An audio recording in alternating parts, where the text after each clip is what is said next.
The 100 Club yesterday announced they would be supporting Sergeant Butler's family, as well as the family of Deputy Jesus Vargas, a Houston area police officer killed. Here to tell us more about the 100 Club and the impact of the group that they have on families, we've got William F. Skeen, the executive director of the 100 Club. William, thank you so much for taking some time to speak with us today. Thanks for having me on today. All right, so can you give us an overview for people who may not know what the 100 Club is, what you guys are, and how you guys help first responders? Absolutely. We're a 72-year-old 501c3 nonprofit that exclusively assists the families of police officers, firefighters killed, seriously injured in the line of duty, and we also purchase life-protecting equipment. We've helped over 200 families in line of duty deaths and have given away about $50 million in that end. Obviously, when you guys step in, something tragic has happened. So can you give us an idea of what a family of a fallen or injured first responder is going through and how you guys help them navigate what is no doubt the worst time in their lives? It's the nightmare that police families, firefighter families hope never happens, but the reality is it's a dangerous profession. These things can happen. They get the worst call that they've always feared. Their life is shattered. Their family's shattered. They don't know what's going to happen next. Their life is turned upside down. So we immediately bring in a $20,000 check for any immediate financial needs. That's the least we can do is put the money in the family's pocket for anything they may need to help with the financial part so they can focus on healing their shattered lives. Then we come back later and do a complete financial needs assessment for that family. What does that process look like? Yeah, so we sit down with the family when the time's right. It's normally a month or so later. We look at mortgages, car payments, credit card debts. If there's kids involved, setting funds aside for the future educational expenses for these kids.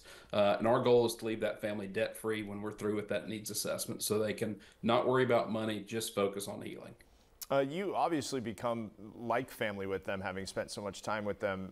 How much contact do you have with these families after you guys make that initial contact?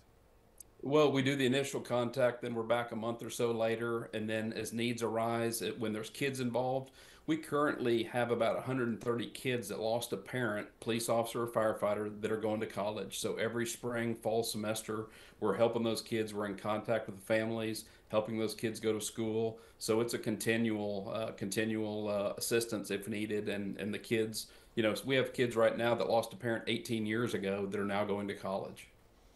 You kind of gave a quick overview of how much financial assistance you guys have been able to provide. Can you tell me a little bit what that money is and maybe where that money comes from? Yeah, absolutely. We're a nonprofit. Everybody's seen the stickers. Those folks that with the stickers, they pay $100 annually or $1,000 lifetime to be a member of the 100 Club. When we do lose a hero, we do a Survivors Fund appeal, and 100% of the money comes from our members, the general public. We're a nonprofit. We have folks that donate that aren't members. Membership donates a ton, and that money goes into that Survivors Fund, which is 100% dedicated to those families. And like I mentioned, we have some funds that are set aside for kids that they're not going to use for 18 years. But it's all publicly driven. We're a public nonprofit. And you also mentioned that you guys do more than just money. What else is the 100 Club involved in?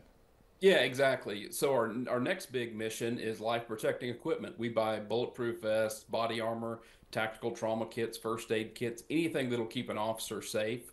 We spend about $14 million on that.